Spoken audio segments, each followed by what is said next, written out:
नमस्कार दोस्तों, शुभ अमृत वेला। मैं अविनाश श्रृंगारी, देवघर बाबा धाम का बैद्यनाथ ज्योतिर्लिंग का तीर्थ पुरोहित, फिर से आज आप लोग के समक्ष में उपस्थित हूँ। कल हमने और उसके पहले एक दिन पहले हमने पहले अध्याय में 108 के महत्व के बारे में जाना। दूसरे अध्याय में हम लोग गणेश चतुर्थी के बारे में जाना कि गणेश चतुर्थी किस दिन आता है और गणेश पूजा करने का क्या महत्व है।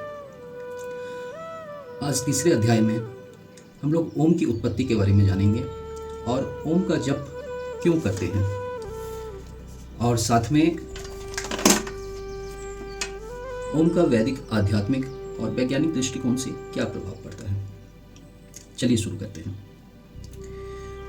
ओम को ब्रह्मांड की मूल ध्वनि या प्रतीक के रूप में माना जाता है, जिसे प्रणव अर्थात परमात्मा भी कहा गया है।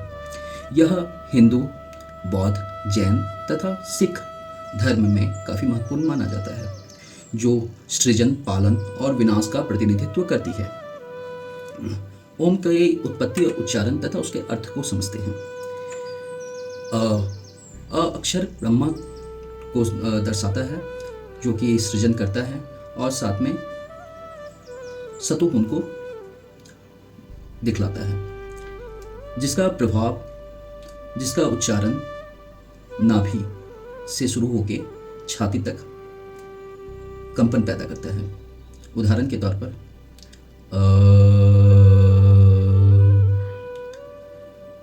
ऊ अक्षर विष्णु यानी पालनकर्ता का प्रतीक है, जो रजोगुण का प्रतीक है, और साथ में पालनकर्ता जो सृष्टि को बनाए रखने और पोषण को दर्शाते हैं, जिसका उच्चारण छाती से शुरू होकर गले तक कंपन पैदा करता है।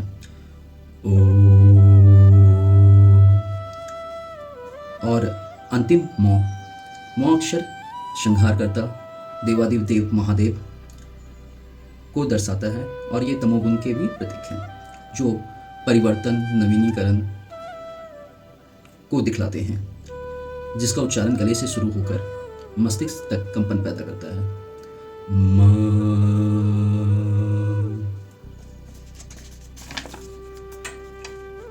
ओम के सही उच्चारण से शारीरिक ऊर्जा को आध्यात्मिक ऊर्जा से और आध्यात्मिक ऊर्जा को ब्रह्मांड ऊर्जा से जोड़ जीव अस्तित्व के परम आनंद को प्राप्त कर सकता है। वैदिक शास्त्रों में ओम की बहुत महत्वता है।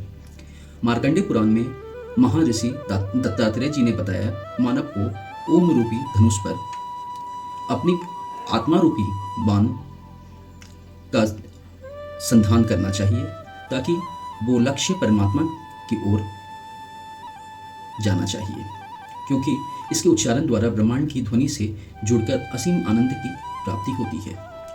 ओम।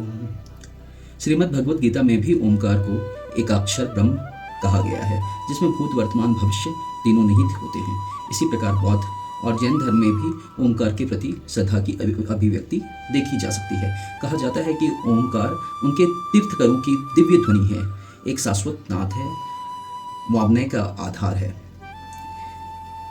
जैन धर्म में अरहंत का अ, आचार्य का आ, उपाध्याय का उ और साध्वी मुनि का मौ, इन सबको जोड़ के ओम का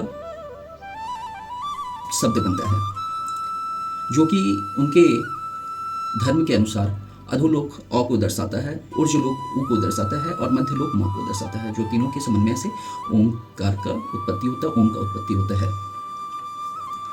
सिख समुदाय में ओमकार का बहुत महत्व है, जिसमें हर एक गुरुद्वारे में एक शब्द हमेशा कहा जाता है, एक ओंकार सत्य नाम, कर्ता पूरक, निर्भव निर्वय, अकाल मूरत। अर्थात ओम सत्य नाम जपने वाला पुरुष निर्भय, बैर रहित एवं अकाल पुरुष के समान हो जाता है।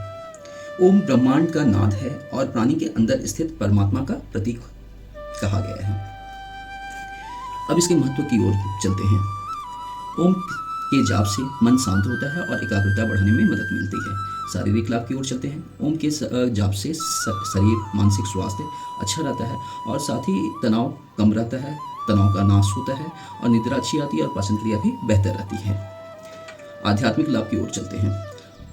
यह आध्यात्मिक ज्ञान आत्म साक्षात्कार की ओर ले जाता है।